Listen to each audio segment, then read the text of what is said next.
हरियाणा के राज्यपाल बंडारू दत्तात्रेय ने यमुनानगर के तेजली खेल स्टेडियम में राज्य स्तरीय स्वतंत्रता दिवस समारोह में ध्वजारोहण कर परेड का निरीक्षण कर मार्च पास्ट की सलामी ली। मार्च पास्ट की परेड का नेतृत्व एएसपी डॉक्टर राजेश मोहन ने किया। सर्वप्रथम महामहिम राज्यपाल बंडारू दत्तात्रेय ने शहीद स्मारक स्थल पुलिस लाइन में पुष्प चक्र अर्पित कर शहीदों को नमन किया। महामहिम राज्यपाल ने वीरांगनाओं एवं वीर सैनिकों के परिजनों को सम्मानित करते हुए वीर सैनिकों के बलिदान के प्रति अपनी कृतज्ञता व्यक्त की। राज्यपाल ने स्वतंत्रता दिवस समारोह में उपस्थित लोगों को 78वें स्वतंत्रता दिवस की शुभकामनाएं दी। उन्होंने कहा कि आज हर भारतवासी के लिए खुशी एवं गर्व का दिन है।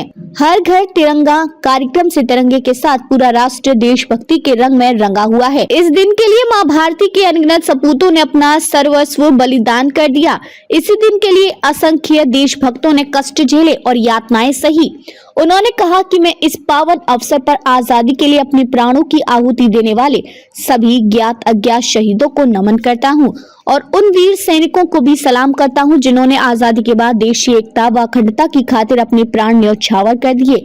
उन्हीं के अनुपम बलिदान के कारण आज हम आजादी की खुली हवा में सांस ले रहे हैं।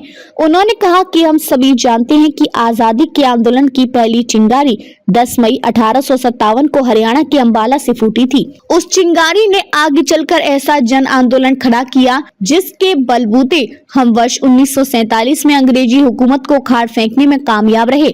उन्होंने कहा कि हरियाणा की वीर जवानों को इस देश की रक्षा में अभूतपूर्व योगदान है। उन्होंने कहा कि आजादी के बाद भी वर्ष 1962, 1965 और 1971 के विदेशी आक्रमण से लेकर कारगिल युद्ध तक हरियाणा के वीर जवानों ने वीरता की मिसाल पेश करते हुए देश की आजादी में निरंतर योगदान दिया है। हम अपने शहीदों के बलिदानों का कर्ज तो नहीं चुका सकते, लेकिन उनके परिजनों की देखभाल करके उनके प्रति सम्मान अवश्य जता सकते हैं। इस दिशा में सरकार ने सैनिक व अर्ध सैनिक कल्याण विभाग का गठन किया है। उन्होंने कहा कि युद्ध के दौरान शहीद हुए सेना व अर्ध सैनिक बलों के जवानों की अनुग्रह राशि व आईईडी ब्लास्ट के दौरान शहीद होने पर सरकार द्वारा दी जाने वाली अनुग्रह राशि बढ़ाकर 50 लाख रुपए की गई है।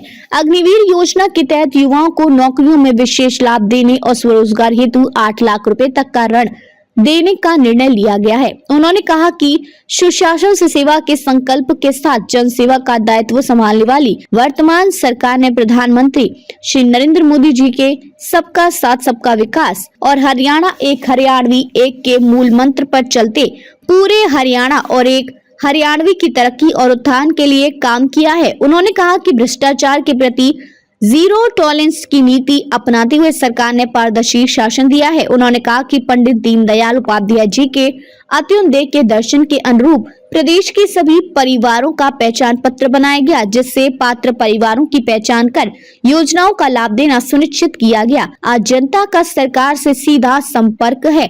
आज हर सरकारी योजना को पारदर्शी तरीके से लागू किए जाने से घर बैठे ही गरीब परिवारों की बेटी शादी का शगुन, बुजुर्ग, विधवा व दिव्यांगों की pension, happy card, Chirayu card का लाभ कंप्यूटर की एक क्लिक से सीधे पात्र के खाते में जाता है। उन्होंने कहा कि आज खेल जगत में हरियाणा का बड़ा नाम है। हमारे युवा बड़ी उपलब्धियां प्राप्त कर देश प्रदेश का नाम रोशन कर रहे हैं। मेडल जीतने वाले खिलाड़ियों को नगद पुरस्कार देने के साथ साथ सरकारी नौकरियां भी दी जा रही हैं। अवार्ड पाने वाले खिलाड़ियों को मासिक मानदेय भी दिया जाता है। उन्होंने कहा कि स्वास्थ्य सेवाओं में इजाफा करने के लिए हर जिले में मेडिकल कॉलेज खोलने और अन्य स्वास्थ्य संस्थानों में आवश्यक उपकरणों की वृद्धि की जा रही है। सरकार द्वारा रेवाड़ी में प्रदेश का पहला एम्स स्थापित किया जा रहा है। इसके अलावा पंचकुला, पलवल, फतेहाबाद और चरखी दादरी में भी राज्य के चिकित्सा महाविद्यालय स्थापित किए जाएंगे। गुरुग्राम के गांव खेड़की माजरा में भी राज्य के चिकित्सा महाविद्यालय और अस्पताल स्थापित किया जाएगा।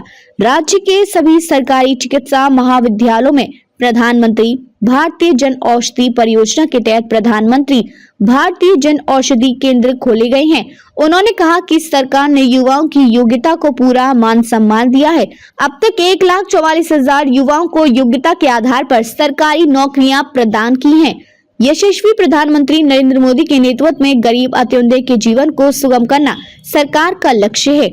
उज्ज्वला योजना के तहत गरीब 50 लाख बीपीएल परिवारों को 500 रुपए में गैस सिलेंडर मुहैया करवाने का निर्णय लिया गया है। महामहिम राज्यपाल ने इस अवसर पर उत्कृष्ट सेवाएं देने वाले अधिकारियों, कर्मचारियों व समाजसेवियों को भी प्रशस्ति पत्र देकर सम्मानित किया।